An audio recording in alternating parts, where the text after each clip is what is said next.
Hii ni chenga ya zamani. Ditrap, kuna mtu yuko ndani kule, cheza vizuri lakini bado yuko ndani. Temi Felix na kipa hatari, anaondosha Jukmur Murshid, hatari kule ndani kule ndani kabisa.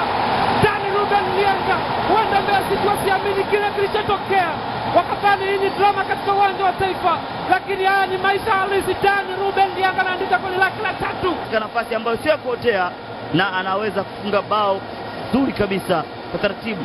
Kazi nzuri ya Awadhi Juma Isa aliyeingia kipindi, huenda ikawa ni counter attack. Simba Ibrahim Ajib asaingia ndani kule, ingizwa ndani kule, hatari. Simba anaandika goli la pili katika mchezo wa leo, dakika ya mwisho kabisa. Huenda Mbeya City sasa wakashangaa kile kinachotokea. Simba akashindwa namna ya kuokoa. Haruna Shamte yule pale akamwacha akapita. Hannington anacheza, lakini Hassan Mwasapili